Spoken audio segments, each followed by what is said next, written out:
So what is your problem with Nash guitars? You told me you were going to ask me I that know, but I second guessed it.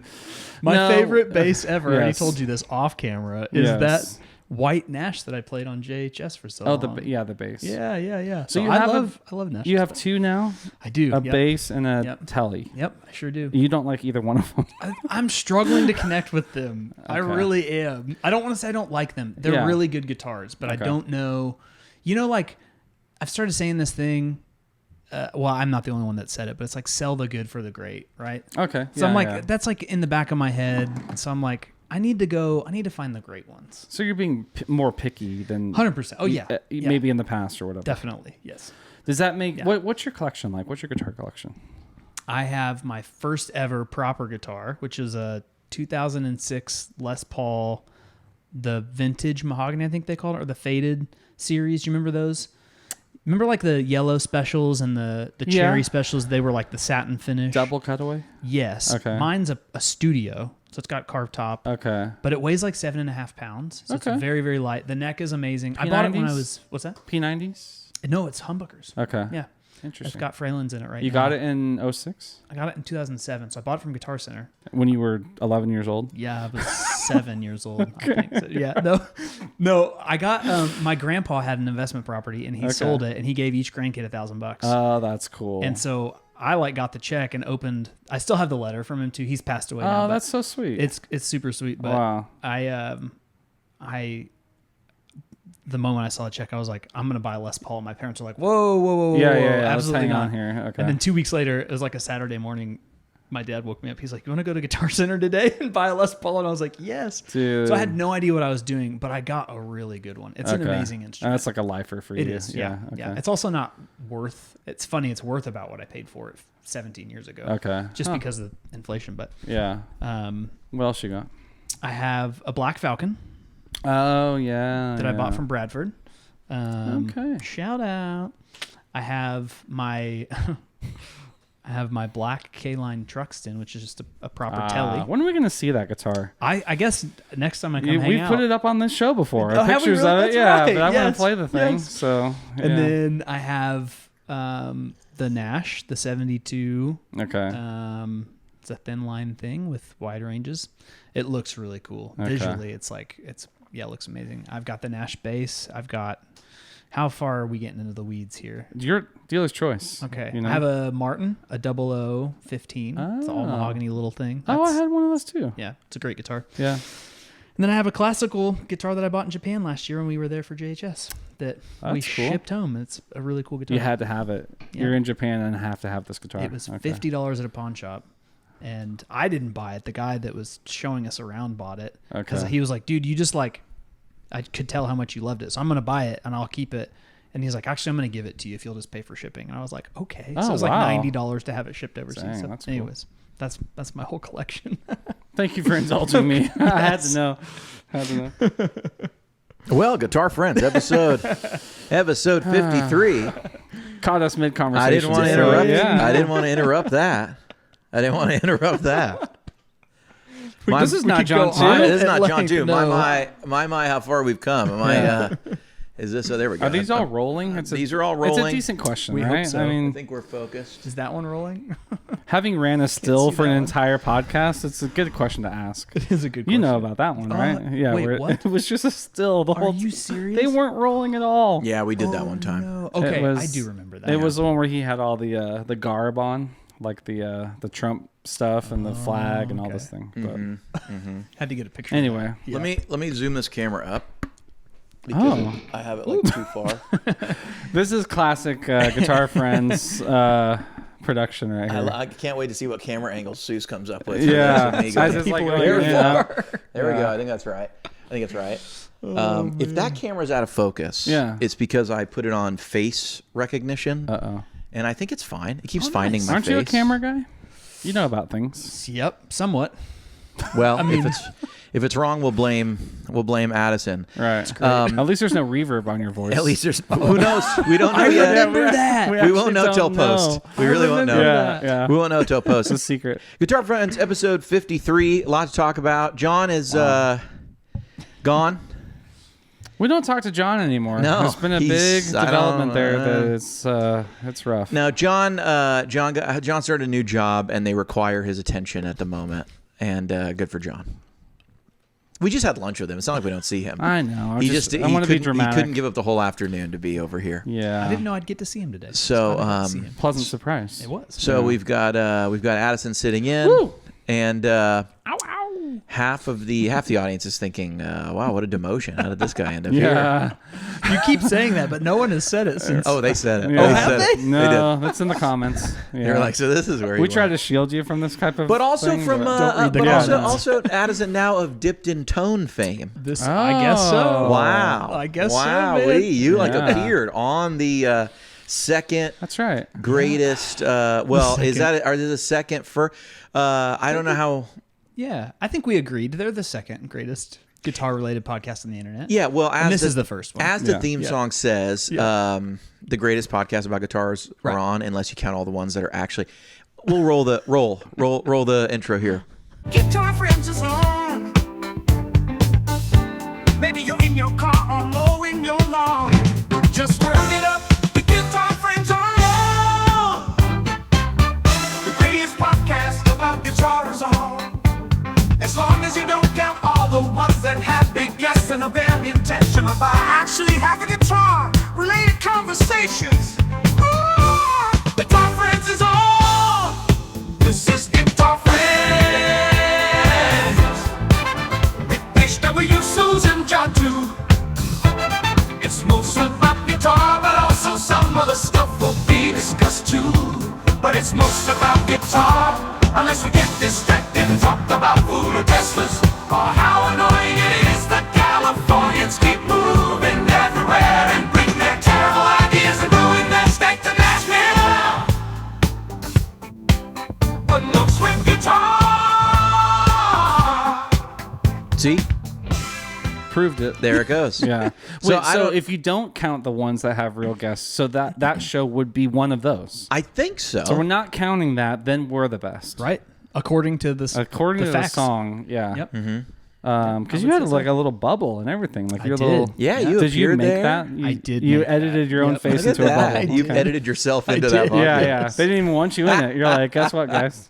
They gave me a microphone, and I have a Okay. webcam set up yeah. at home right now. You're For like, those sorry. for those who Yeah. don't know, the Dipped in Tone podcast, you are I'm helping produce it. So you're yeah, producing yeah. the Dipped in Right. Tone podcast, and Yep. you appeared recently Yeah. in a small bubble. Right. And on the next episode that's coming out, I'll be in another small bubble. Cause, Oh, wow. Yeah. It's So a I love that you're. occasionally- Is that going to be your Yeah. new thing? You're in the little bubble between them. I was thinking, I was like, how do I? Because I'll be, a part of it here and there. You'll just pop in, Yeah, a I'll little pop in. bubble. I was like, how do I make myself pop in but not draw too much attention? I thought this is a good idea, so I created a There you go. mask, and so now I just copy and paste. That's great. How long have they been going? A while, 3 years, I think. Really? Yeah. I've never listened to an episode or seen an episode. It's just like clips. Maybe you sent me something or something. Yeah, I've listened to but- some. Yeah. There's like 110 episodes, 112 somewhere in there. And is it like, do they have? I mean, have guests on apparently and do that? Suze, I hate to interrupt you. This riveting content of you Yeah. asking Addison about gotta another know. podcast. I gotta know. I think, right? I think. Yeah. Is it not allowed? Well, How else is he gonna learn? I'm not sure how meta we should go with Yeah. this is a podcast now about asking about other podcasts. Right. I want to. Every time you call me out on boring content, I'm like, we let you go for 45 minutes on like the worst shit possible. I know. So this is like all of literally- a sudden now we're literally okay. just discussing what's on a different show. Right. I think. So here's how it is. Hey, There's two Yeah. guys. I still think my content Please, needs some of our Can you content. please sum up last week's Dipped in Tone, Right. please, for us? It was at High Voltage HQ in Yes. Goodlettsville. See, this is and, actually interesting to me. All right, let's talk about Trump. Let's talk about conspiracy theories. Show me how it's done, John. I said inflation earlier. land. I'm Jonathan, just saying. what do you think about I'm just inflation? saying- I'm just saying. Yeah. I don't know how else to say. Maybe you should just go watch Dipped in Tone right now. If you want to know Right. what's going on right Okay. Y'all take it away. Okay. No. No, but Addison, welcome. Thank you. I'm glad to be here. Lot to This is the most fun I've had in months. So. Ridiculous. lot to discuss today. Oh yes. A lot what? to discuss today. Yeah. What was while I very quickly pretend that I prepared the guitar joke of the week, Suze, what was Did we? I'm not allowed to come up with topics anymore. So, Addison, what do you want to talk about? No, I think we were do I fine. wanna talk So about? I do have a topic of discussion. Okay. Since you're here, Okay. were you involved with any of the Ross stuff? It came out after you were gone already. Yeah. But I'm sure y'all had been working on these things. Yep. And obviously, like a lot of people, I tried to stay up, Right. at night for this $79. Dude, he went live at midnight. Yes, he did. Which I was like, what is he doing? I had no idea that was when the sale dropped. Yeah. It's brilliant. And they sold out how many units? Believe it in or not, there was a 20 lot minutes? of confusion on what Friday at midnight meant. Okay. Which I think also is why he went live, and they tried to clarify ahead of time. A lot of people thought Yeah. that meant Saturday at midnight. You're going to yeah, live yeah, through yeah. Friday and then at midnight.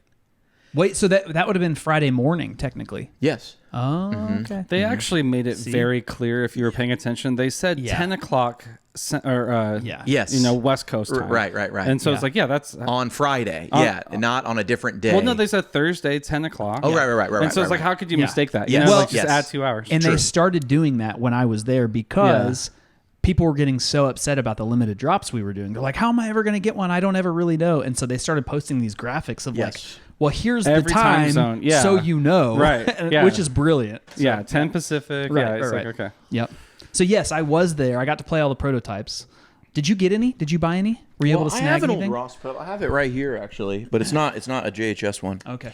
But I like everybody. I was like, hey, Yeah. maybe I'll stay up and get one of these. $79, not a lot of money. No. Cheap. I've never really wanted to try one. When I heard about the sale, I went and looked up a couple demos, and I thought, well, this chorus sounds pretty good. Yeah. And then I thought, maybe I'll get this fuzz, because I know that didn't exist before. And then I was like, at this point, I'll just buy the whole line. Obviously, a lot of people thought that. You made a mistake. And but I do have like a little bit of a when I saw everything sold out so fast, I kind of was a little like, this is kind of what's wrong with people. Like I bought this having not known anything about it, but I just wanted to try it. Here's like a Fat Cat distortion, Those are cool. They're cool. Yeah. Not very popular. Right. I think there's a real value in just saying, that's a pedal I don't know about, I'm going to try it. Yeah. And try to find something that's not hip or not trendy. And I think it's interesting watching this because to me it illustrates the fact that like we all could have tried these. No hype really came about. Like someone could have been like, this pedal's awesome. Yeah. So clearly that opinion wasn't going to be formed. There wasn't anything that stood out enough that it was going to catch the attention of people in that way. And it was going to kind of go viral on its own. So it's not until it's like now they're leaving and it's like the FOMO kicks in. Yeah. But it's like people had the opportunity. And now I'm really like watching like, are all of a sudden people going to be like, yo, the Ross Fuzz is awesome. Like if people start saying it now, then it's kind of like, is it? Right. Well, I mean, could you argue the same thing about the Klon? Like when it Of course. went out of production, it was like all of a sudden worth thousands of dollars. It's like, is it really though? Yeah. I mean, they're might be the John helped sexiest that looking out pedal too, ever, but and Yeah. there's always all these things, but it really does make me go like, you gotta. I think the biggest thing that's wrong today with guitar players is the sort internet? of not Sorry to interrupt you. not being willing to just like try something and going, this is awesome because I think it's awesome, nobody else does, Dude. or not being willing to like form an opinion strong enough to say, dude, try out this pedal. Wow. It's awesome. Like being able to say, this is awesome because you really believe so, not because it's online. Yep. And I think the antithesis of that I've seen, I think you will all agree with this, is something like, not to throw anybody under the bus, but the Brothers Overdrive. yeah. Do you remember we had one? I do. It was not great. No, it was... One of my best friends said the same thing. He had it. And he was like, this pedal is terrible. Yeah. And I tried it and tried every setting, and then I went online and thought, what do people think of the Brothers? What is great? Like, what am I missing? Yeah. And it was all these very, like, all these like veiled responses that were like, well, it has to be applied as like a second drive, as a second stage to a this and a that. And it kind of even reminds me of like how people use the kilt, which is like, the X Pandora. I don't think anyone ever bought an X Pandora and turned the gain very low. Yeah. Stu certainly doesn't really do that, or that's not. Yeah. But then because it like, I don't know, became a thing, you have all these people like barely turning on their kilt drive. That's like, and it's like, you guys, this is like the volume's all the way up. Yeah, and it's like, this is a distortion fuzz, and you're using it like a boost. Yeah. And you're kind of trying to get it to be transparent by not using a lot of gain. And look, it does a thing.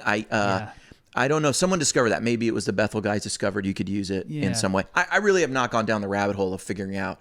But I think some people with that one think that there's not enough output level on that pedal. Because like on the kilt. On the kilt? Yeah, the kilt V2 in particular. I don't know about the V1. But I feel like that's what I've read and heard people say.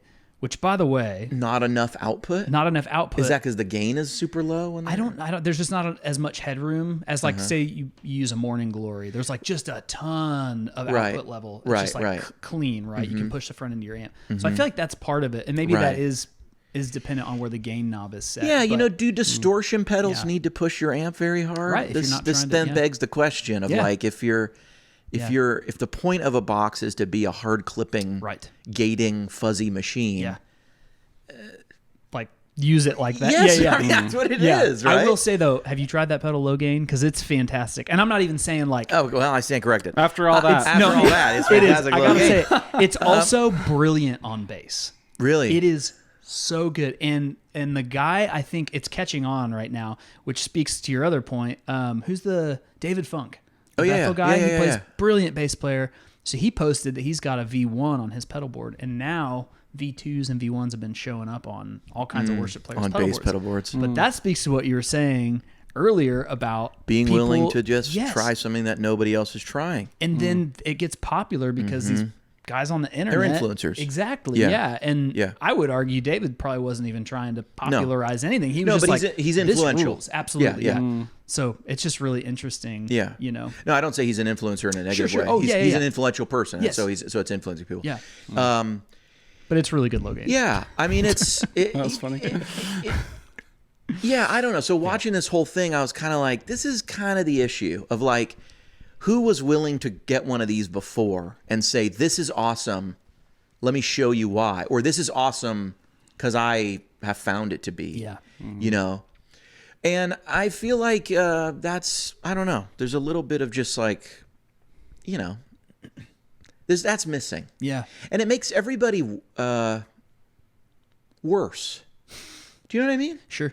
You could, there's more to be had if everybody just tried to develop even one little secret personal trick to themselves rather than kind of taking their cues from what's already popular on message boards, And I think it's really fun to like find something that nobody has, like there's like these Aria pedals over there. I just bought them because I never really have seen them before. Heck yeah. They're terrible. Are they? Yeah. And that's the worst thing that could happen, I suppose. Yeah. Is they're awful. Yeah. But you didn't probably pay that much money for them, did you? No. How much were they? Yeah. $30 each, maybe. I don't remember. Fun And they came as a lot of 3. Okay. Yeah. But like Michael Brick gave me that other overdrive that's over there, and it's a governor. Okay. And he changed he started trying different like I don't know what he put in it. Different parts. Some pieces different. Okay. And he just started trying things, and he was like, "This is cool." And he made me one, and he has one, and it's like that's what everyone should be doing. We should all like get a build your own clone and try to like change a part until we find something that really works, or buy a pedal that we've never really heard of or seen that just looks interesting, or try to use something in a new way, and not wait for the cues of like, it showed up on so-and-so's pedal board, so therefore I have permission to use it. I mean, look how many and, broken arrows are on people's boards anymore. Oh, okay. Was that a Jackson? Okay. I tried it. It was a fine pedal. It was a good. That's a really good pedal. Very versatile. Did a lot. It's just one of those ones that like I just don't really see around that much anymore. You know what I mean? Yeah. You're an influencer, so I am not an influencer. I hope I never have that title. Well, so as you were talking, one thing that kind of is mind-boggling to me, and it's not entirely, I get it, but it's what you said about people using drive pedals, no gain, volume all the way up. And I go, I just, like, I don't use overdrive pedals that way. It doesn't quite make sense to me. And even with a fairly dirty amp, which I do use, that's like kind of my preferred, right? I'm still not using pedals with, you know, no gain and the volume all the way up, because to me it's just such a big miss. It's like you're buying that pedal for that thing. Right. Why don't you just get, I don't know, super hard on or something? Yeah. You know, Yeah. the ZVEX boost. Or why don't you just buy an $8,000 Klon and turn the gain off? Exactly. Yeah. Which, yeah.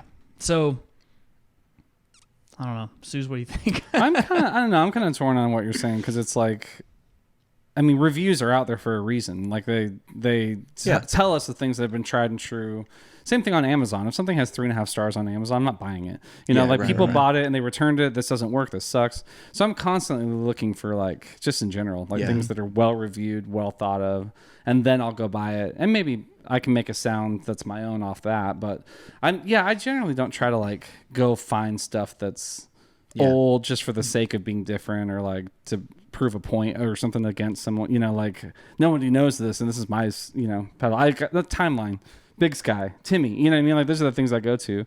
So I think it's because they're, you know, if you want a sound, this will produce it kind of thing. Everyone loves them. I think that's a safer place to go for me. That's usually how I go after gear. But I think if something's brand new, like right now I'm looking at that Matthews effects, like the Technician. The Technicians, like delay, glitch, reverb, like weird sounds. Nobody has it, right? But I'm thinking, like, I don't even really want to wait for reviews. I just want to try it, you know. So that would be an example of something. I'm not waiting for a stamp of approval, like you said. Like, you know, it's like that's something that fits my style, that I think is a cool leap forward for him, having not done a lot of pedals like that in the past, you know. So anyway, I'm eyeballing that. That's cool. That's an interesting lens to think through. Something that fits your style and the way you play. Yeah, like one of the... this could do that for me. Yeah, we were at a shop here, Musicville in Franklin, you know, and I played, you know, some stuff, kind of wasting time, honestly. And then I found that, like, lure pedal, you know, like the Walrus lure. Oh, yeah. Yeah, as soon as I played a chord... Yeah, right, I was in there with you. Yeah. We have... And I think John, too, was like, well, that sounds like the Sooze. Wow. And then I left with it, because it's like, well, you know, that's my sound. Yeah, but that's you know? kind of the thing, man. It's like, you know, and that's it, right? Is like, you're using that pedal, and it's probably getting, like, nobody told you this is awesome. Right. We just tried it out. And didn't even know it existed or read reviews. Yeah. That was just going in. Yeah. You know, I guess what I'm saying is we don't have access to all these pedals. Like, we just have to trust what we read online. Yeah. You know, so if it's cool if you can try them out. Like, if you're in a store and you can play 10 different pedals and leave with the winner. Something. You know, what was the one? Like you said earlier, I want to feel something. I thought that was good. And that, I think you know it right away. Totally. You strum a G chord, you're like, I have to have that. You know? And that was in relation to we didn't talk about this yet, right? On camera. Oh, yeah. That was a bass that I almost bought. And I was like, so few pieces of gear are making me, like, feel something nowadays, especially guitars. Yeah. Pedals are one thing, amps maybe, but, like, guitars, like, there's just something about how something feels to me, even more so than how it sounds. Yeah. That so few things are making me feel something nowadays. And so, that's interesting. I think, I mean, I said it earlier, but, like, the internet is kind of ruining. The internet's ruining a lot of things. I joke sometimes. And it has for a while. It has. It's true. I joke sometimes to my wife. I'm like, we should just, like, I don't know, cut the internet cord or something. You know, like, I hope that the internet just goes away. And she's just like, don't say that. You don't actually feel like that. I'm like, no, you're right. I don't. Right. But yeah, I think you said one time on a podcast a long time ago that people are just looking for validation for the things that they already bought. Do you remember saying that? Or the thought? Oh yeah, I think a lot of that is gear page traffic. Yeah. Is like a lot of it isn't people actually searching for something new, but rather looking for confirmation that they have the right thing. Yeah. And so there's a little bit of, like, hoping that a new pedal doesn't replace the one you bought. Yeah. I mean, definitely around modelers, right? Totally. Yeah. There's, like, this crowd and this crowd and this crowd. And it's a lot of, like, groupthink about what's the best and why. Yep. When we're probably living in a time where, like, there's probably 4 solutions on the market that are, like, would work. And it's really just coming down to, like, the sort of intangibles, like, which do you kind of like more? Yeah. you know, based on like just anything, preference, or like, I like this editor because I edit more on my computer, or I just think this one looks nicer, or like, I don't know, the navigation, you know, like, I don't know, little things can bother you. Things can grow on you. I just think like if everyone gave themselves permission, like this is so fun to me to go like I got that Chroma console, and for the next like 3 weeks after I got it, I would just discover new sounds, and then it was just like the challenge was just, okay, now I'll try to use it on Sunday. Like I got to find some place where I can use this sound. I don't have it. I just want to try and use it in a way that it works or is tasteful. You know, like people shouldn't need permission to like rip your chorus off the board, put a harmonic trem on, and try to make it work. Try to like discover, oh, well, this is kind of that, but it's different, and I can put this on here, and I haven't done that before. You know what I mean? And that's that is kind of what I think. I think the antithesis of that is sometimes the when people are afraid to try things, especially on like a Sunday morning, because they feel too attached to the sound on the record. You know what I mean? Like it's like, well, it doesn't use it, so I'm not using it. Or, you know, or like I've played this song 20 times. If I put on a new effect, maybe they'll say like, why is that on? You know what I mean? But really it's like, well, maybe it'll be better. You know what I mean? Maybe just try it and you might discover something really cool. Did you try your harmonic tremolo? You said you were going to try on Sunday. No, because when I was editing that video, I thought to myself, well, I also say in this video, I would not recommend using this beta live. So you have a conundrum there. I have it on these two, but I didn't put it on the live Kemper on purpose. Yeah. But I haven't. It's here, and or it's on that one. I think it's on this one too. But can you believe those tremolos we shot in January just came out? Oh no, for real? Do you remember the shooting? I do those? remember. Yeah. I was like, wait a minute, I've heard those. How? Weeks, not months. Yeah.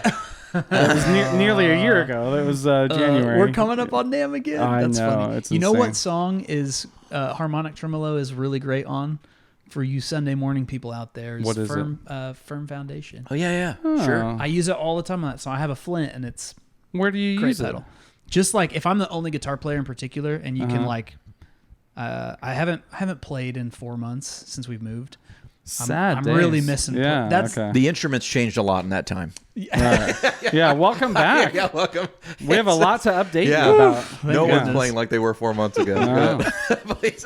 Right. That's another reason that Nashville's been a bit of a challenge. I'm like, I want to play guitar. Yeah, I want to again. play I music. miss this part of my Yeah. life. Anyways, but yeah, if you're like, it just takes up a lot of space and it's really chewy and like even on the he won't part, you know, just hit big open like D chord or whatever the one is. Let it whatever ring key, and just like wobble, wobble, wobble. It's really cool. So anyways, I use like harmonic it. trim. I love Do it harmonic now. trim. Yeah, I'm a big fan of that effect. Okay, Guitar Friends joke of the week. What does the drummer say just before he gets kicked out of the band? Ooh, probably something about being a waiter. Hey guys, I just wrote a song. They don't want to hear it. Poor The drummer. poor drummer. Yeah. Golly. Right. Before we even hear the song, you're like, gone. Hey guys, I wrote a song. Wow. Well, it's probably. I mean, that's probably in the history of rock music. Probably. Do you think that holds up? Are there a lot of drummers that are the writing force behind their bands? I mean, I Not the guess Dave force. Grohl is obviously would be a big Oh, exception. I got one. He wasn't writing in that band though a ton. Phil Collins. Yes. Well, Yeah, there we go. Yes. that is. I had to get one. That Yeah, was good. I know. That was good. The joke in Kansas City with all the people I played at was like, drummers are flakes. Find one that's not a flake. And I never felt bad saying that because like I'm drums were Right. my first instrument, so I was just Yeah. like, I think I agree with that a little bit. Yeah. It's probably not the case, especially here in Nashville. But Yeah. What do Yeah. you call a guy who hangs out with a bunch of musicians? a drummer. There you go. You got it. Nailed it. Dang, we're on the drummer part of the Nailed page. it. Sorry, drummers. Yeah. Nailed Yeah. it. I saw along those lines. I saw like a meme one time. It was like a yeah. music store, and it says we sell all sorts of musical instruments and drums. Like, What's the difference between a drummer and a drum machine? One can keep tempo. I don't know. With a drum machine, you only have to punch in the information one time. okay. You know, Wow. there drummers getting the short end. We're of the, really coming down on drummers today. How do you know when the stage is level? Something about a drummer? Did we leave the drummer page? When the drummer is drooling out of both sides of his mouth. Oh, there you go. That's when the stage is level. Right. When the drool is coming out of both sides of his mouth. That's how you know. That's terrible. Oh my gosh. Some of them are just heartless. Yeah, just right. Like They're just really heartless. Yeah. My son is becoming quite the drummer. My middle son, he's been taking lessons for about 1.5 years now, and good for him. He's really getting good. That's amazing. He's really getting good. I'm gonna have to get him to play. And this weekend I played with my bass player, the bass player guy at my church. His son plays drums, and he's good. He's like cool. He's like a junior in high school. Dang. And he can hang. Man. He's a little light with it. You know what I mean? Yeah. A little timid on the. Did y'all start playing in churches in high school? Is that when you started playing in bands? Okay. What about you? No, yeah. Well, my dad was a music pastor, so I remember playing drums was like my first, piano, then drums. Yeah. And I played drums like at 15 or 16, like in what we would call big church. Yeah. Not the youth group any longer, but.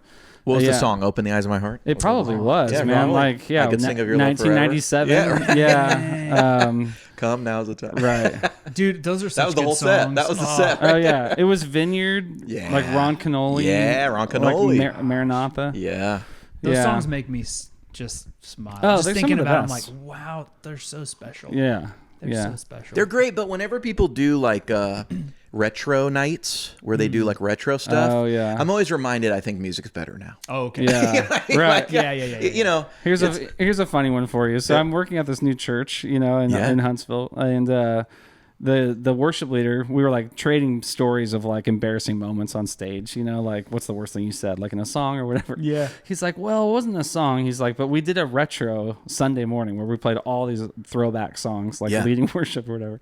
And, the crowd was just sort of like not singing, like no one really knew. They're kind of staring at the screens or whatever. Oh no. He's like, in the prayer, he was like, Lord, just like, thank you for today. Thank you. We got this time to sing these songs that apparently nobody cares about. And then as soon as he heard what he said, he was like, oh gosh, like how do I, but you can't take that back. Yeah.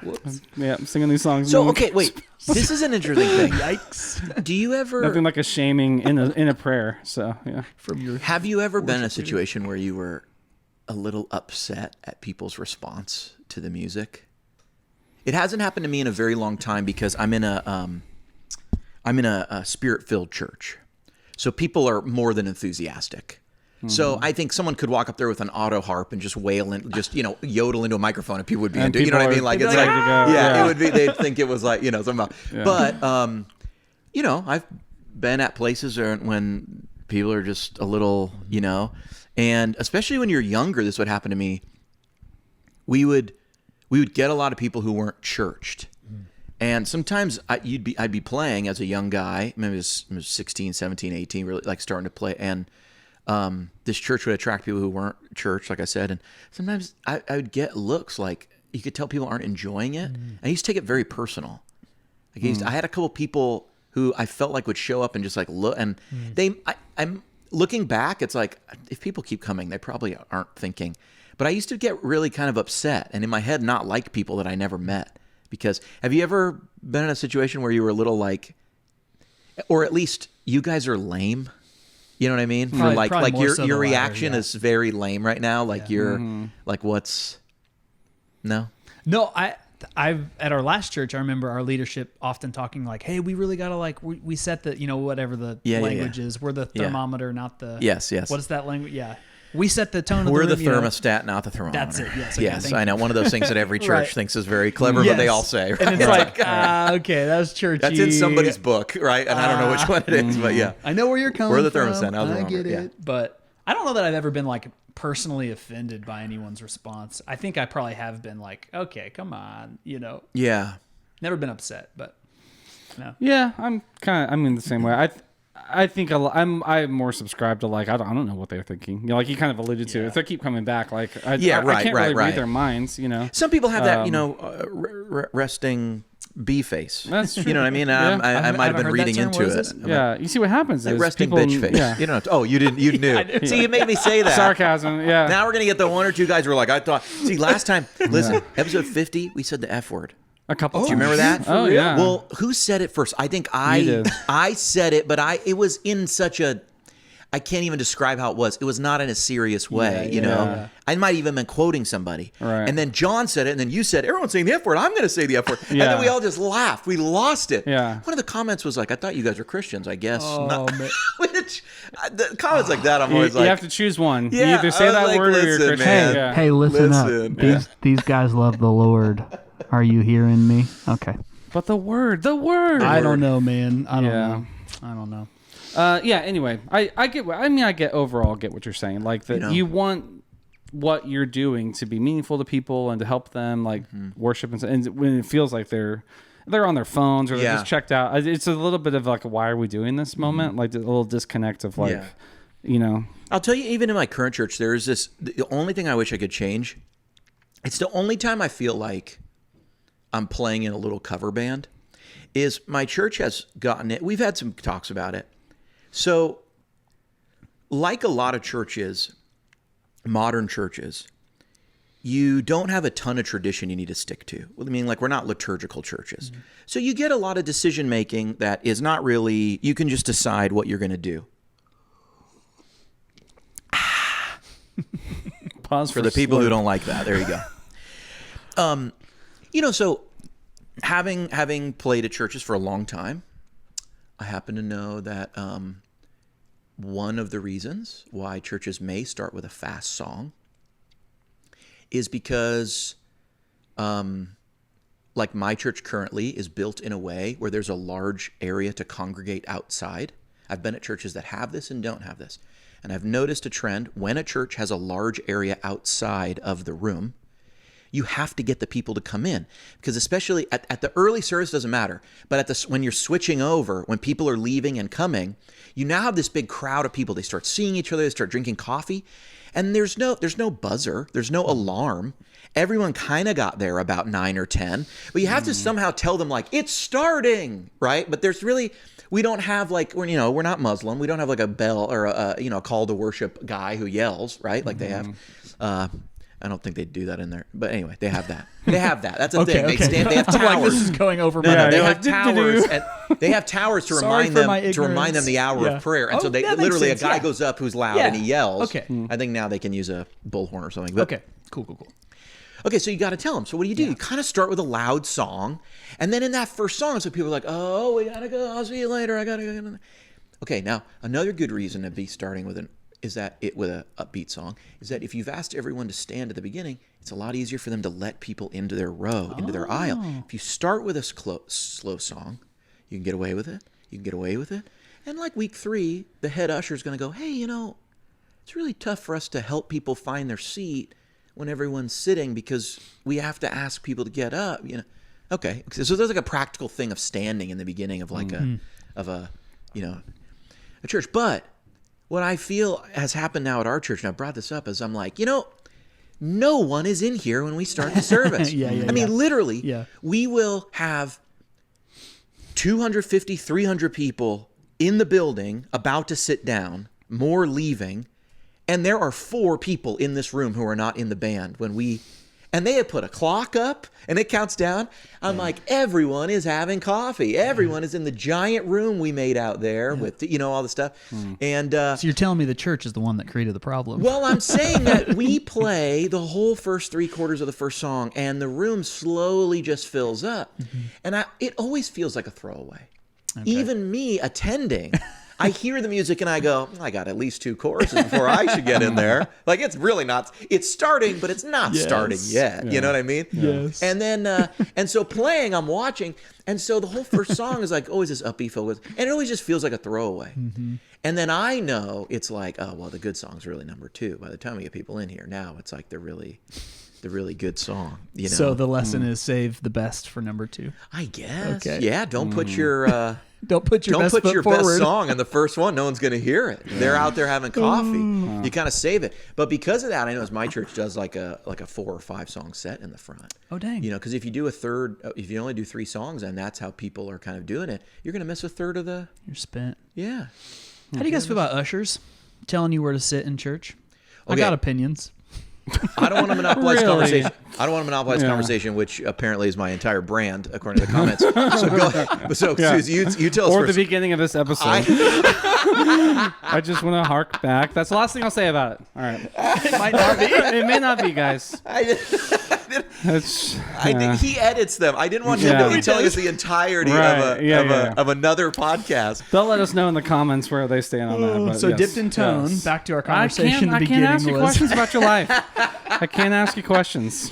You can ask any question about his Yeah. life. I just didn't want to talk Right. about what is on the what I was just the want to last know what you're up what was to. the last episode? What did they discuss? You asked that. I did not ask that. I wanted to know what you were up to. But Thank you. anyway, Thank you, Let's Suze. talk about politics Ushers. or something. Yeah. Or, Ushers. or We should talk about ushers. What's your deal? You obviously have thoughts about I ushers. do. I'm like, I get it for new people, but I'm like, don't tell me where I'm going to choose where I want to Yeah. sit. I don't want to be Yeah. directed where to sit. Yeah, I I've been here- understand Yeah. it, but Didn't you just start coming here? right? Yeah. Mr. Usher is getting involved now, plugging into the church.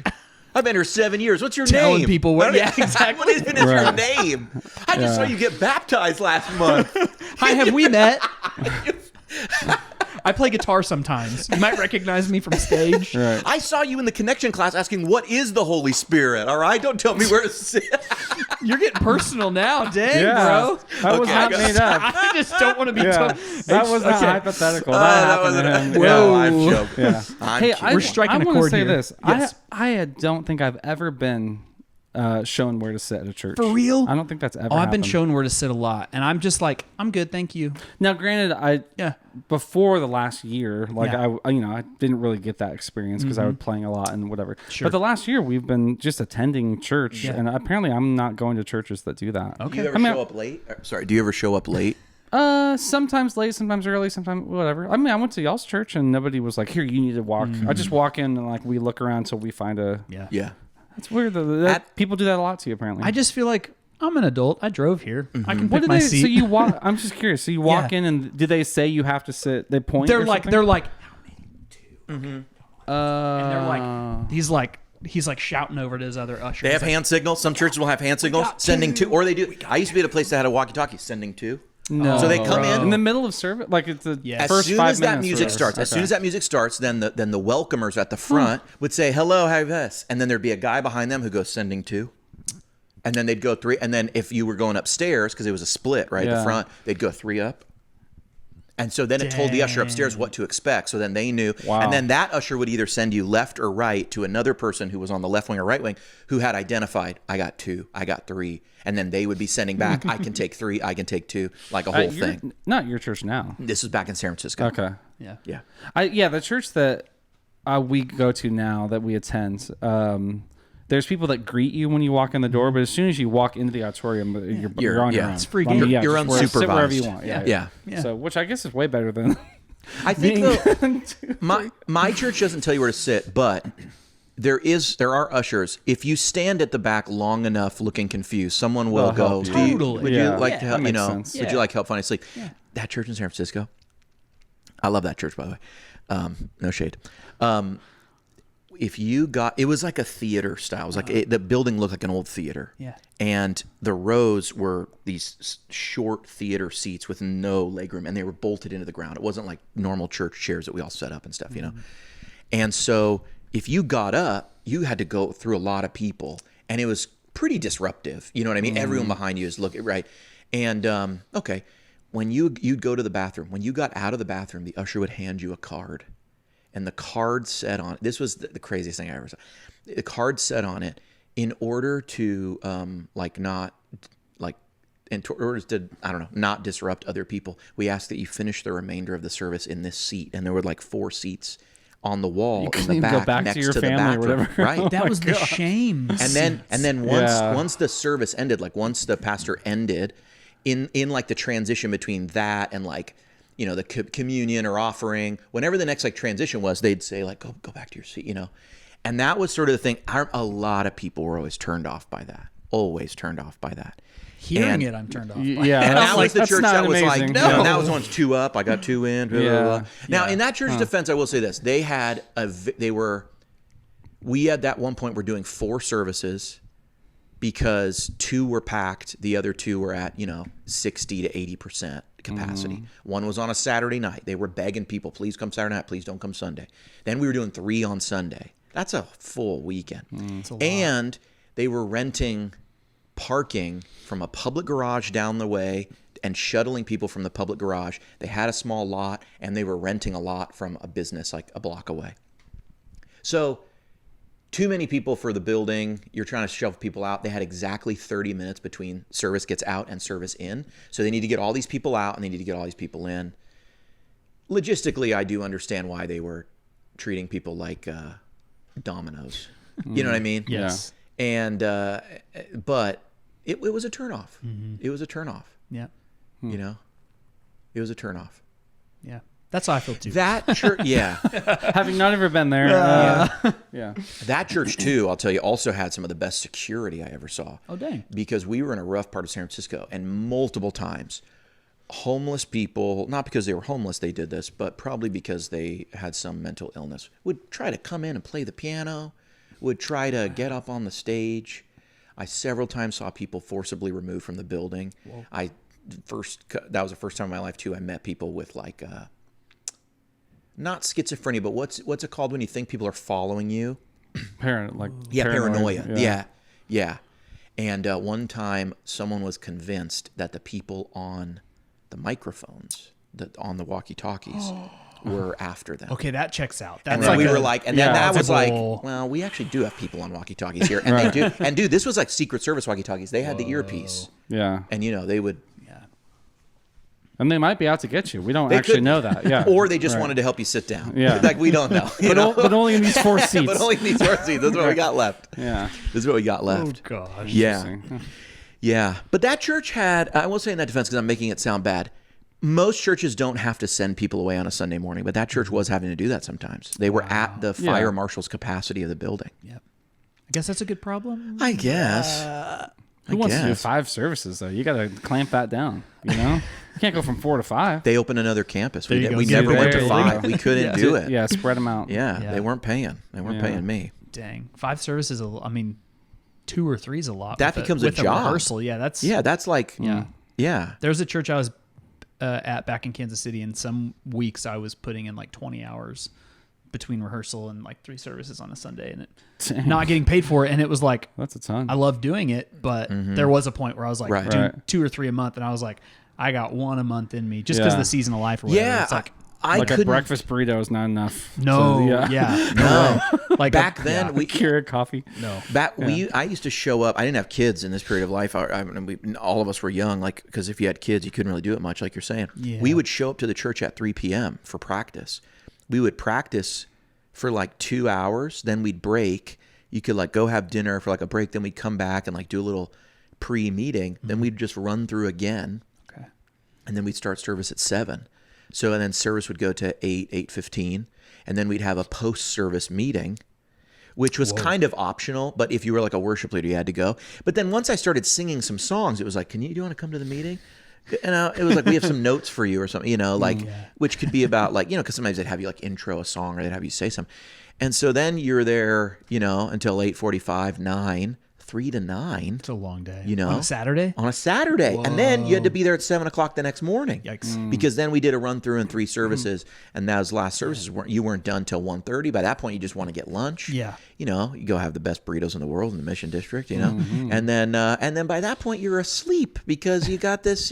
That's your whole weekend. You eat a whole burrito, a whole super burrito after that. Yeah. You're napping. Yeah. So I'd be taking a nap. And then I wake up at 5:30. Like, what happened to the day? It's basically Monday at that point. That was your whole weekend. That was it. That was the whole weekend. Man. Those were good times, though. Yeah, I think back super fondly on some of the times that when you're young, it's like, what else are you doing? My wife and I, like, one of our favorite seasons was we got married super young. We were 18 and 19. And for the first probably 5-6 years of our marriage, we were part of a kind of a mobile church. We eventually got a building, but we loved showing up early and lugging stuff in and rehearsing. I mean, it was just like the best thing ever. You're out there working for it. Gosh, I loved those. But yeah, I don't want to do that right now. That's actually that's a really good point. Like the difference or the change that we go through, like as we get older, like that's actually made me like kind of sad in the past thinking about that, because like I wanted to be at church as much as possible with all my friends. Yes. And now when I feel from people like, oh, there's rehearsal, like I want to be at church as the least possible, and that is a bummer to me, because it's that culture of like, oh, you don't want to be here. Like, I want to do like less rehearsal. I want to be here like less hours on the weekend or whatever. It's just like that inverse thing of like, I want to be home, which is great, but it's like so much community is formed when everyone's like, I want the maximum amount of time together. Yeah. So anyway, it doesn't always happen, but I've seen it happen in a few circles where it's like, I think this was healthier before, like that attitude kind of crept in. So one of my biggest pet peeves with that though is like how that time is used. So I would like show up for rehearsal, and I like, full work day, whatever, show up for rehearsal, and we run through like 3.5 of 5 songs. We don't even fully get through everything. I'm only there. They send me, it's like, cool, it's only 40 minutes. We want to honor everybody's time and like let you go home. And I'm like, I'm already here. I would like love the opportunity to like go through the whole set. Yeah. It's like the use of time for me. There's some other places I've been a part of too, and I don't mean to be like bashing. We're all human, and just go ahead and say the names. Well, I'm not going to say the names. We'll post the links down below to the churches he's talking about. Pictures. No one will be surprised. Right. So it was the church called. I'm just kidding. But we would show up and it would be just like kind of just like not super well. Does it share time? What? Yeah. Sorry, I'm going to say something different. Does it share an acronym with a? Oh, don't say it. Okay, I won't. No, you can say it. With a pancake establishment? Does it share an acronym with a pancake establishment? No, it's not them. It's not them. Okay. No, it's. But he thought you were going somewhere. I did. Is there another church that shares an acronym with a popular pancake establishment? Well, I just thought you were going to guess it because there was a location in Kansas City, and sure, I could guess if I thought more about it, maybe, or if I looked into it. But I just, it's just like, hey. We would be at rehearsal for 3 hours, and it was exhausting. So I just think there is a balance. You got to use it well. Yeah. You got to use it well, man, and also set expectations for your people, your team, your volunteers. Communicate, like that's a huge thing too. Yeah. Like, hey, this is what's expected. Our rehearsals are is it for learning songs together as a band? Should you show up with music prepared? Yeah. What is the culture? That's a different answer for churches. Suze, I'd love your opinion on this. This is my take towards a guy who's just moving here. Yeah. I was really struck by the difference in culture among musicians coming from San Francisco to Nashville. And now I'm very used to Nashville. And one of the things I'm very used to is my church recently, we were replacing our worship pastor. And in that conversation of filling the role, some people started throwing out, we should have a midweek rehearsal. And I was the first one to say, hey, no. But really it was like this. I said really this. Simple argument. I said, hey, no. I said, hey, listen, I don't want to come on an evening. I'm here enough, which we could talk about all the other things. You know what I mean? That people, I got kids who show up to church. I'm at church 3 nights a week. You know what I mean? But my thing was like, how about we come earlier? Because like you were saying, this already eats up my Sunday morning. Yep. If you want me here at 7:30 or 7 or even 6:30, who cares? I'm not doing anything else. The only thing I'm going to be doing is sleeping. You know what I mean? Like I'll go to bed a little bit earlier on Saturday night. If I'll be here if you want to start at 6. I mean, that's, cool. But I'll do it. To me, that 30 minutes, that hour and stuff is much easier to give if I'm already going to be there at 7:30 than a whole nother hour or 2 hours on a weeknight. Plus driving, plus you got to figure out what to do with your kids. Where am I eating dinner? And then the midweek rehearsals also mean you need to. If that music's not up and ready, the full week prior, it means I also have less of a window to practice. If you don't get the music finalized or you're adding a song on a Sunday and you want to practice on a Wednesday, that means I got to fit it into those days, And more realistically, they're adding a song on a Wednesday. Yes. Yeah. For tonight. And that's why I'm like, I learned the music Saturday. Yeah. That's why. Yeah. If y'all haven't made the changes by then, you ain't making the changes. Yeah, you know what I mean? True. Yep. But the other thing that I brought up to them was I said, listen, I really do feel that the culture around Nashville pulls from the culture of the professionals. And that is you show up and you don't always know what you're playing. You are ready to go. And you kind of, like you show up prepared, and people here are also used to changes on the fly. And the level of musicianship I do think is higher here than other cities, but the culture is one of you're allowed to call an audible and people will just go with you.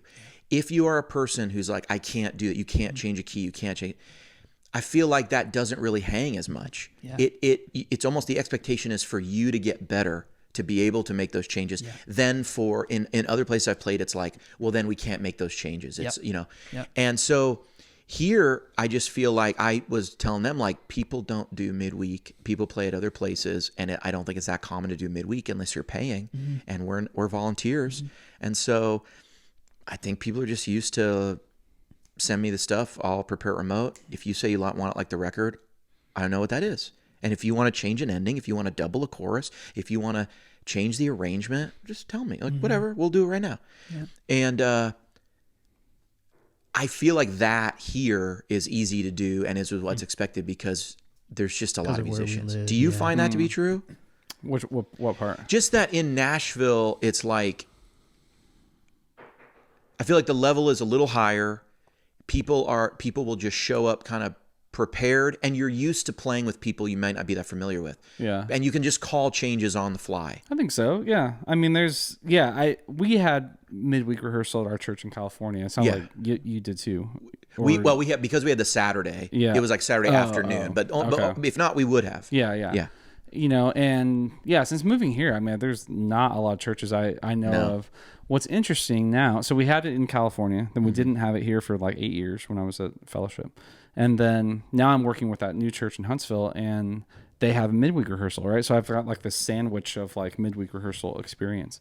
Right. And it's like in both cases, I felt like the band was stronger knit together in the rehearsal ones than it was at the one without rehearsal, you know? And it's like, I know it's an inconvenience. I know that like it's an extra night and all that stuff, but like if you just look objectively at these, but you're spending time together. At these three bands, it's like which one's the weakest in terms of relationship or like a connection or all that was definitely the one that's only there Sunday, because it's like as soon as we're here, we have to run the songs and get the sound check and then get off the stage and then load back up and do, and then bye. Yeah. And there isn't a ton of time for like making these, what I'm finding now and even before, is you rehearse, then hey, you want to catch dinner? Like we go to dinner together. Yeah. Like this team I'm with now, like they'll catch like they went to like Mexican food before rehearsal. Everybody ate together. Then they all went to rehearsal together. It's like builds community for sure. It builds community, and I've sort of been like trying to like reverse engineer this in terms of like what do we really want from this team. I've heard you say before, like this isn't a small group, like this isn't and I think that sometimes it is like to people like this is their main connection to a church. Well, but to me that's different than actually, because I agree with you on this. Right. My complaint is when they try to make worship gatherings too structured and try to do a Bible study. Yeah. And my preference is just let these people just let them hang out. That is what builds community. Right. Not like let's sit down and read. Like in that way is what I mean when I say this isn't a small group. Don't treat it like that. Yeah. I mean like treat it like it is. The more social interactions we have, because I agree with you. Go ahead. Sorry. No, I think that what's hard about that situation with a worship team is that whole worship team did not sign up to be in a small group. Yes. There are people that did that and they know the expectation of a small group, right? But what you have, let's just say 50-50. You have half the team going like, I don't want more community. I don't want to hang out with you guys. Like, I just want to use my musical gifts. Yeah. They might not have time. And they might not have time, and then there's the other half that goes like, this is my everything. Like, I just want to be here all the time, So now it's like, even as someone that's led church bands in the past, like, how do you treat them all the same, or like how do you like give an invitation when it's not going to work for half your team, and it's the best case scenario for the other half of the team, right? So it's like, come if you want. This doesn't make sense. And too, like you might have people who have time and then they have a kid. They're not going to have time realistically for 18 months. Oh, totally. Then things will get normal again and they'll probably like be down to do stuff again. Yeah, even for me, like when I say I wanted to be at church as much as possible, I didn't have kids. And for a lot of it, I was single. I wasn't married. So that's why it meant so much to me, because like these were like my buds. Yeah. Like we would just hang out all the time and we got to be so close relationally, but also musically. That band was so tight because we played like an actual band. We played hours and hours and hours a week together. Yeah. There is nothing like playing with the same people over and over. Oh my gosh. It is the best thing ever. Yeah. I'm sure wherever you play right now or whatever, you've got your like A team. You know, you've got the starters. When you really mean it. And you can have these guys, right? And it's like, okay, I'll put this together. And then even more, I'm like, you don't even need to tell me what songs we're doing. Totally. I mean, you should tell me what songs. Right. Yeah. I do need to go learn the songs, but Yeah. you know, a lot of it's like, I don't even need to know exactly what Jason's going to play. I just know what he's going to play. Yeah. I know how he plays. I know what he's doing. You know what's crazy about that? Some of my favorite Sundays at our previous church were Sundays where we didn't have a rehearsal midweek for whatever reason. They were mobile at the time. So maybe worship leader was out of town. Somebody was sick, whatever. We show up and there's like, the team is like stacked. And everyone, you know, there's a song list. Maybe they're calling an audible, changing the song on Saturday night. Like, hey, we're actually going to do this.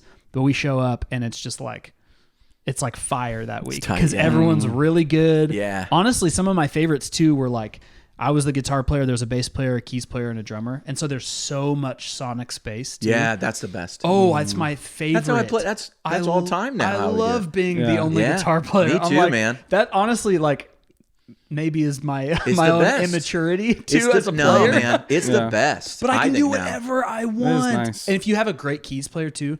Anyway, so that team. He's been kicking out his keys player. Oh, you have? He's been going into planning center and marking them as not I available. have not been doing that, but we have had no keys player for a while, for a couple of times, Okay. and to me, then it reminds me of like a whole period where I remember doing summer camps. Yeah, and we dude. didn't really. No one was uncool enough to play the keys. Yeah. We all, you know what I mean? Like because of all the dudes were like guitar players. Yeah. and then it's like we just made one guy play bass. Yeah. and then that was the band. Right? That might be the most accurate statement of the whole podcast. What's that?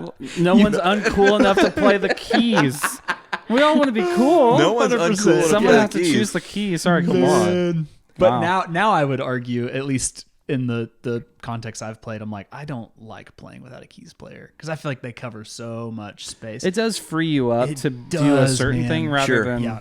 There's something nice about like covering everything. Definitely. I've done a couple events now, like with travel, like shows or whatever, where it's just been bass, drums, and guitar. Wow. No Like one guitar? just me. Oh, whoa. So if I don't play, That's it's way bass. different. yeah. And That's drums. a whole different You thing. know, Yeah, so like yeah. that, then you feel like, man, I do actually have to cover. I'm the only like basically melodic instrument up here, that can't play one note at a time. Yeah. You mean the bass isn't playing chords? Well, when I pop a string, he did. That's the worst, dude. Oh, and I wow. was playing that guitar, so it was floating. So and so it was out-of-tune. all, it took me 20 seconds, 30 seconds to retune. You're like, And he was like, it was a Revelation song. That's It's when like you the beginning, realize and he was just that's, like, boom. that's when you realize this whole band is leaning on the strength of one string on this guitar. yeah. It's like this is the man. weakest Right. the weakest link right here, you know? It was one of my in recent memory, one of my worst onstage moments for sure. Was you're like, who sorry, planned man. this Wow. band? Yeah, I could really use an acoustic right now. Was what I was thinking while I was tuning. So, Incredible. Even Yeah. just an acoustic. yeah, maybe that's too loud of a band. I don't know. Yeah. You made it work. That you're a great player. Well, thanks, man. Such a good player. The longer I play, the more I realize how important everyone's tone is, especially the less instruments you have. Okay. I have a buddy who just really has the bass dialed in, and the band sounds big and full and great when it's just him, the drums, and the acoustic. But if you take him out and replace it with like a weaker bass sound, it feels like a little empty. Do you know what I mean? Yeah. And like when the tone is all good and when everyone's really solid, I feel like the dynamics can even be better because you don't run into that. You know what I mean? Like, I don't know. Great bass tone and not great bass tone. Like, the Bethel bass tone has that. And so it really, if you listen to it, it sounds almost like it's almost like a rhythm guitar is on the track already because there's something else giving it a like percussive.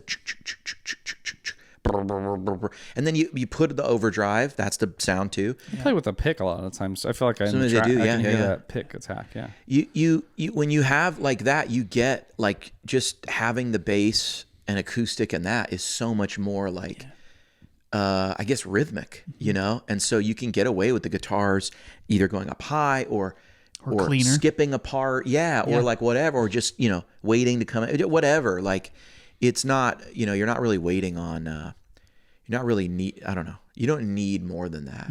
That you just put the vocal on top, and it's like, this is nice. Yeah. You know. Yeah. And that's a cool thing. But you know, playing with another guitar is great. It just requires a little more communication. You just got to talk to the other guy. Sure, yeah. The key is, it's like you kind of got to listen to what they're playing, but you can, whatever you play is okay. You still sound different than the keys. You know, guitar, you really can't play on top of each other. Yes. You can both be on the same voice, the same, like the same everything. Yep. And only if you, I don't know, maybe if you're super panned or your tone is very different, but you know, it just takes some, you know, that's another thing I feel like is when I got to Nashville, I realized, oh, you can pretty much say to everyone just high or low. Yeah. And then you can both play the song. If you want to have no other communication other than that, if you just say, you go high. Or if I say, just go high and do the lead stuff. That means like, I know what you're going to do and I'm going to stay out of your way, you know? And if you say it the other way, you know, it's cool. There could be some song or something, you know, I don't know, you know, the particulars are changing a bit, but, yeah. I've typically been a high guy, to put it in those terms. And then at this new place, I'm like playing all low because the lead guy is actually really great. Like he's just nails everything in the right tone and everything. It's actually like super fun. Like I love just playing like down like cowboy chords and like focusing more on like. You can be so much more dynamic and like tight with the drum. You really can just think about. I listen completely, almost play it like a bass player at that point. Like I really think about what my right hand's doing. Like, am I all down? Am I doing a pattern? Am I like just letting things ring? Like every one of those choices like matters to like the almost the mid or the bottom part of the frequency. And he's doing whatever. I mean, he's way up high. Yeah. And so that separation is nice, and it makes me feel like I don't have to do this hybrid thing. You know, doing the hybrid thing is actually a little bit annoying to me. Like you have to do both all the time. I'd rather just say, hey, I'll play rhythm all day. Like this is fun. You know? So when I play with other guitar players, I'm the same way too. I'm like, I would just rather pick one or the other. Yeah. Because like, it informs a lot of what you do. Yeah, I would just assume stick to one thing the whole set. Yeah. It's like, hey, you do you. I'll do the other thing. Right. It's okay. Yeah. And there's this sort of like unwritten thing about like that lead is like better or like harder, or it's like, hey, do you know the lead parts? You know, like that kind of like. Can you do it? Yeah. Do you know that lead? Can you nail it? And it's like, I don't know. With rhythm playing, it's not like it's easier. Like you have to make good decisions and like be musical and like all that kind of stuff. It's just, I don't know. Maybe that's like guitar solo culture. You know, like, rhythm guitar is the professional wrestling of guitar. And here's what I mean. Okay, here we go. It's the you most. Knew wrestling was going to come. Here we out. go. It's the highest art form. Oh, okay. But it's beloved by the commoners. It's only beloved by the commoners and like the, you know, it has a reputation of being like a low form of art, but it's actually. It's a big deal. It's the beautiful dance, you know? Yeah. And all the Nashville guys say it's the moneymaker. That's where you make all your money is on the rhythm tracks. you got to do it, man. Yeah. Dang, that's cool. It is. It's the thing. I haven't heard that. That's cool. You know? Yeah, I think that was Just Nostrander. Maybe I saw a video where he was talking about, he was like, everyone thinks that this is like the flashy stuff, but it's the rhythm stuff that they call you back for. Yeah. You know? And it's like, oh, that makes a ton of sense. He's brilliant. Yeah. Oh, I love his his stuff channel so is so much. good, man. I was watching one of the sound guys train another sound guy at my church, and I remember he's like, okay, you got this and like this. And he was like, guitars, dynamics. If you want dynamics, guitars. This is what gives you the dynamics. And I remember I was like, dude, that's so on point. The bass isn't going to stop playing. Okay. You know, you as in the mix aren't going to change the bass to give more dynamics. The bass player is going to play loud or soft. Yeah. Like the bass got to be right there where it is audible. The drums, do they ride the toms? Not that I'm aware. I mean, right? You just turn on like does the front house guy ride? You turn on the drums and the dynamics are up to the drummer. Right. I mean, I'm like, sometimes they ride. What I mean is, maybe if 90% of the song. Well, you know, if he gets too loud, you turn him down. But that's it. It's like, is the drummer too loud? No, leave it alone, right? Yeah. If it's right, but you know, them going like, okay, when you're mixing, like this is the dynamics. This is where it comes from. Interesting. It's not the and it's not the boom, and it's not the you know, it's all the rest that, you know, it's the da da da da or you know, like that's all where it is. What this guy's doing is like what helps the vocal either sound like we're about to yell out a chorus or we're going to come down and be soft and stuff. Wow. And it's so true, because when that guitar goes to nothing, the acoustic guitar is still strumming along. Yeah. Right? Yeah. The acoustic guitar just jumps out. It's like, did you know I was here? I'm still here. Right. You haven't heard me all for 4 minutes. Yeah. I'm not here. Right? Well, think about like a verse 2. That's what I'm thinking Totally. about. Guitar players coming out a big chorus, the first chorus, and then he's just out Yeah. for verse 2, and It you got comes out, acoustic yeah. bass and drums like There a you 4 on go. the floor thing, and then it comes back in for a big Yeah. chorus, and you're like, Uh-huh. yes, sir. It's true, man. That's the stuff. That is. That's the thing. Right now is the time in the podcast where I go, did I hit record on these? I did. Dang. See, this is what we asked. This is. Imagine if all of that was just audio only. That we've been there. That's where It's happened. We've been there. It's okay. Yeah. Sometimes I listen to a calling card. audio-only podcasts. I know. Sometimes I turn on a podcast. I don't watch the video. Yeah. Here's a question for you yeah, guys. please, go ahead, Do you go ahead. upload this to an audio-only version? It goes to YouTube Music, and that's it. Okay, so I have So one no. beef with the best podcast on the internet about guitar, and that's that I can't listen to it on Spotify Here we go. while I'm driving. We've been Okay, asked. so you told me this. I was not aware of this Okay. when we first started this podcast, Yes. and why I initially did not start putting it on platforms. Mm-hmm. So I was under the impression that you could do what I do, which is start a podcast or any video on YouTube and then close YouTube, and it will continue playing. Yeah. And you told me only Premium does that. And so I didn't realize I had Premium. I thought that was just a normal function. So when people were like, can you put it on other platforms? I thought to myself, you have YouTube, press play, close YouTube. Yeah. It plays just like every other platform. Like, sorry, it's not in Spotify, but you can listen to it wherever you want. Like, this Yeah, isn't actually. And then you told me, "Oh no, your premium privilege is showing." That's what you said to me. Right, You yeah. said your That does sound like your you. YouTube premium privilege is showing. You can only do that with premium. And I went, Okay. "Oh, so all the Okay. non-premium users, when you swipe up on YouTube, it stops what you're It's listening gone, to and yeah. closes it." And I was like, "Oh, because I turn on podcasts on YouTube. It's actually like kind of become. I have Spotify too, but Yeah. YouTube's kind of become my more preferred place to listen to a lot of things. Yeah. And I just swipe up, put it in my pocket, and listen to my headphones.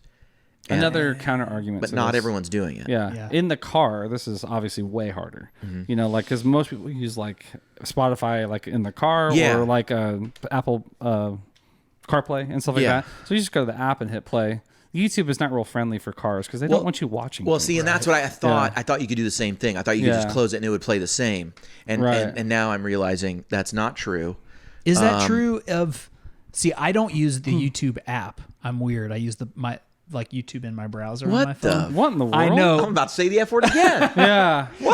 Beck is always like, she's like, why don't you use the app? I'm like, I don't know. You of all people. Why do you do that? I don't know, man. It's not as good. It's not. It's Why are you doing that? 'cause Download the app. I don't like when it goes full screen and it forces it to the horizontal layout. I need to change my ways. I'm sorry. I don't know. This is getting in the way of our friendship. Yeah, This is, I can imagine yeah. not the YouTube I, app like, on the phone in don't the know how to browser. respond. but now I'm. Do you have Facebook? I do. Do you have the Facebook app on your phone, or you use I the browser? do, but I use the Instagram. I don't use the Instagram app. I use browser. What in the world? I've never. If you asked me, Yeah. will Instagram open in a browser? I would have to. I'd have to go. You'd say, Does it? I don't know. don't I didn't know. even know it opens in a browser. And see, now I'm asking myself that same question about your premium privilege because I'm wondering, but wait, does it work in the app? Can you close your phone if you have something playing in the app? I guess we can find out right That's now. on Safari. No, on the YouTube app. I have the YouTube app. I just don't like Are it. you- No, I don't think premium? the app will do it. I think won't you're even right. do I it. think Okay, you're right. okay, good. I think you're Cool. right. So If I'm not, crazy. I'm not going to check. We'll just say that it doesn't. I think do you're that. right. The comments can tell us otherwise. Do you pay for premium? No. He had me do the trial. I was like, okay, and that was like 5 years ago. You'll never go And back. I never How went much back. is it? Premium is the one. It's a lot. It's like $18 a month. Oh, for real? YouTube Yeah. Premium is the dang. one. It's like Once you get Netflix. it, you will never go back. And you know what you should do though? No, what? There's calculators online that will tell you the average. Like you can look up your YouTube watch hours, I think, or just estimate how long you've watched YouTube in an hour. Yeah. It'll tell you how many commercials you've watched, and you'll realize Hours and this is an hours. $18 well spent per month. Like you'll realize like, oh right, I'm earning like 30 cents an hour or something by because it puts in a lot of commercials. Yeah. You're Yeah. ingesting a It's lot, insane. and you're having Yeah. to stop your work if you Yes. listen during the day. It interrupts you. You have to stop your work and go click next.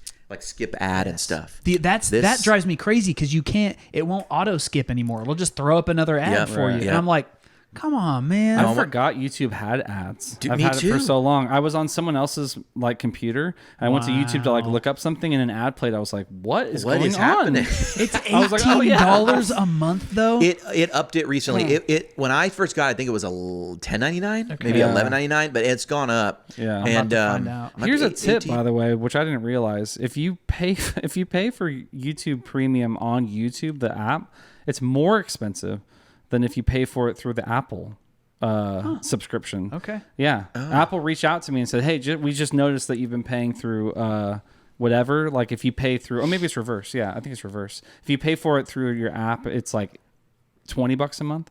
But if you just pay through Google, it's like 15. It's like a bunch less. Wow. Yeah, that's because Apple charges. So Apple is the most evil company in the world, by far. Here we go. Apple. I'm here for it. Has this insane policy that I cannot believe the government has not shut down because it's the most antitrust. Microsoft was stopped from doing this stuff.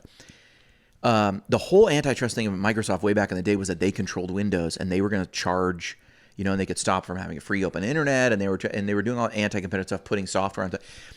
Apple's idea. Apple basically says the only way to get something on a phone is through our app store, and if you go through our app store, you owe us 30%. But they also do that for transactions in apps. So YouTube. So if you go to Google and go, I want to pay you for no commercials, and you do it through the app on your Apple phone, Apple says you owe me 30% of that monthly charge for Sooze's subscription, unless you can convince Sooze to go on a computer. Here's what's crazy. Here's why it's antitrust, and I can't understand this. It would be illegal for them to do it through your Apple computer and the Apple OS, for them to do the same thing. Why? What's the difference? Because the precedents have been set with Microsoft and Windows that's antitrust. Okay. So they're not treating the phone like a computer. No, they're saying it's our platform, it's our app store. Yeah. Well, everyone has said, well, then allow another app store. Allow an open app store so that if I want, I can go on this, which is what Android has. Okay. Android has the official one, and Google's thing is, yeah, we charge the same price, but you can also install any app that you get from anywhere. You can go on Safari, download an app for your phone, and put it on an Android phone.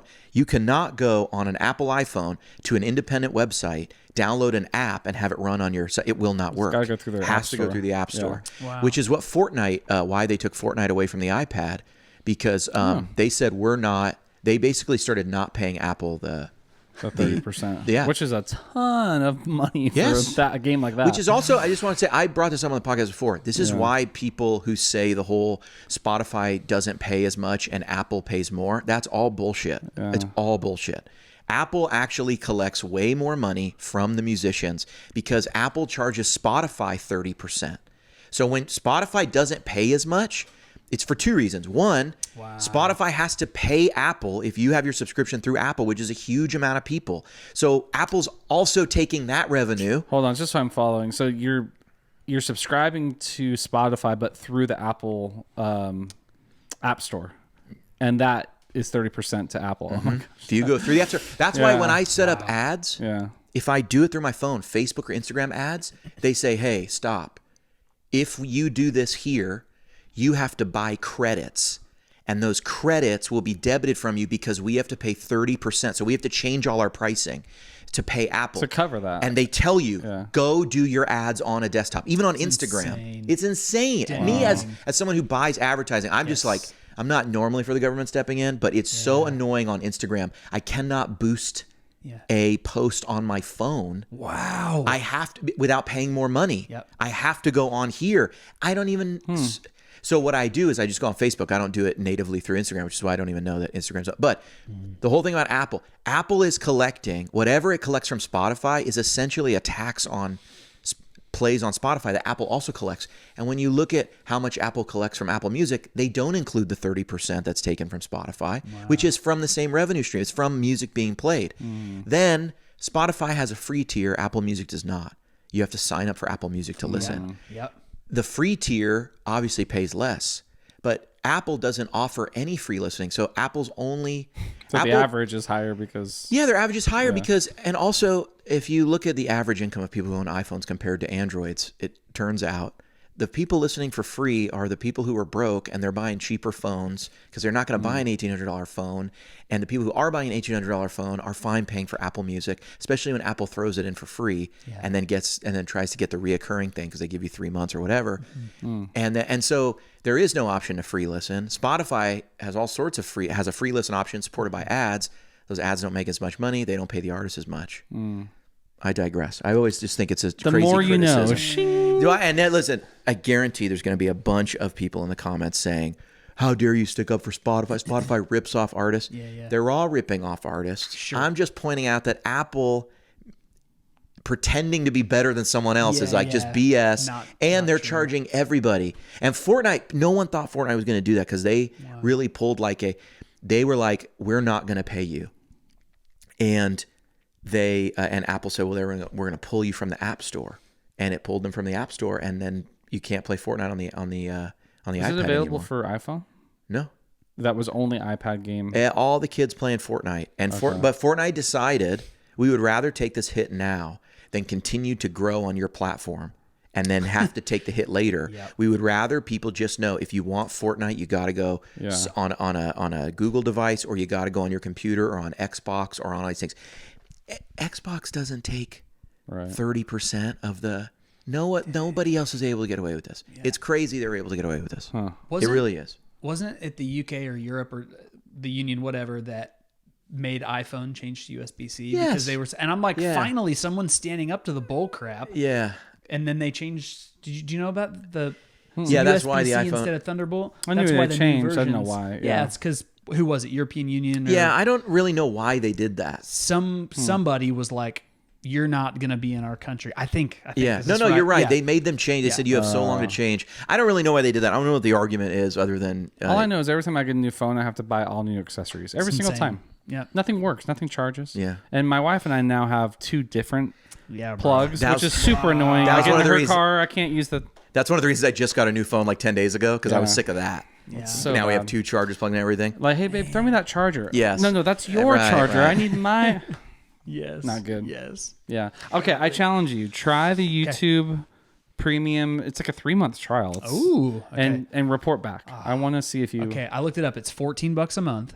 The family plan. I must be through Google. Family is less, I think, $24 a month, but for you up can to get 6 like people. up to 6. So that's a good deal. Yeah. Oh, yeah. So but if I got it, I'd also have to put. One. Yeah. You only use the base one. Yeah, okay. I don't have the family one. Yeah. Well, maybe I guess my wife could sign into my account, but I don't. She's got her own algorithm of. Yeah, it'll mess up all your stuff. I know, man. I won't get as much guitar content. Here's another thing, and John Sue told me this the other day at lunch. He was like, I watch YouTube. I mean, 90% of what I consume on my phone or whatever is on YouTube. And I thought, oh, that's crazy. And then I thought, oh my gosh, I think I'm the same way. Like when I go to watch something, like Netflix is a very small piece of the pie, like HBO Max, very small. Sure. YouTube is enormous. Like that's most of what and I hadn't thought that way. But it's like, I'd almost rather pay for YouTube Premium than I'd rather cancel Netflix than that now, Yep. I'm constantly. I read The Ruthless Elimination of Hurry. I did earlier too. this year, and it rocked my world. Have you read Garden City yet? No, should I? That's his. I don't know if it's his next book, but same John Mark Comer. And I'm constantly right now, anyways, just trying to push against like my phone. So I turned all notifications off on my phone. Like you can still call me and it'll ring or whatever, but I don't get email push notifications. Is that why you never text me back? It is, yes. Okay, cool. And I did that when we moved here, and my productivity just like skyrocketed. And all your friendships just went down the drain. 100%. Yeah. Another Let me ask you a question though. Yes. How quality has your memeing been on Facebook? You know, because that has to be suffering. It's down hardcore. See, I just want you to know that's what I'm here for. Okay. That's why I do what I do. Yes.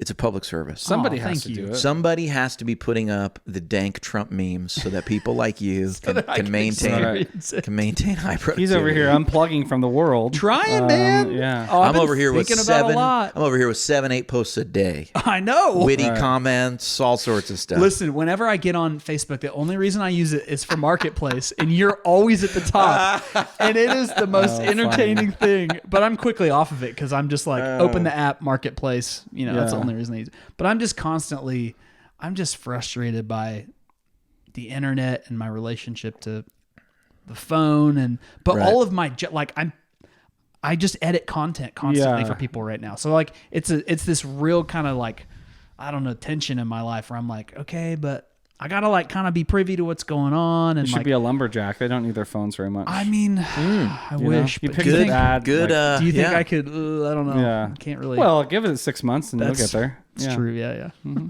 A lumberjack. Could you imagine? I was a lumberjack for Halloween. Like, I swear I didn't know that. I'm 8 or not 9 trying to be years ago. creepy. Look, man, that's great. My father-in-law was a lumberjack for a few years like legit. Nice. in Oregon. Dang. Gotta be a tough schedule, tough I can job. only you know? imagine. You're out there swinging that axe. Yeah. I mean, I think they were using Chainsaws. chainsaws by this time. In my mind, they're not. No, In my mind, they're still out there. they're using chopping it's wood. heavy machinery. Yeah. It's a lot of heavy machinery. It's actually a very dangerous job because of the heavy machinery. Yeah, because well, it doesn't apparently make it easier. It's Yeah. just like yeah. it's a lot of work. A big hazard is actually like the equipment rolling over and stuff because, when they're logging, it's not like they haven't flattened the land. And a lot of times it's hilly areas and they have to like build access roads and, you kind of got to get to the side of something or whatever. That's like a real hazard is things flipping over or falling off places or losing control of dangerous equipment. Ooh. Anyway, that's probably a good place to end it right there. Speaking of riveting content, I think that's a good place to end it right Don't there. let heavy machinery Are we doing one roll more? over. Yeah. Are we doing one more of these? I mean, whatever. I got time. All right. here. Well, thank you for watching Guitar Friends, There we go. episode 53. Wow. Wow. Here we go. My. Episode 53. And it's been great. Addison, thank you for being here. Thank you and for having you're going me, to join us for guys. one more, and then Yes. maybe John will come back if he Oh comes yeah, we were back. going to call John. Oh, we're going to call We have him. a question for the next we have episode. to. There we go. John's going to call in. Oh, what a cliffhanger. Whoa. All right. I've been HW. I've been Sooze. I've been John too. Love that. He's gonna be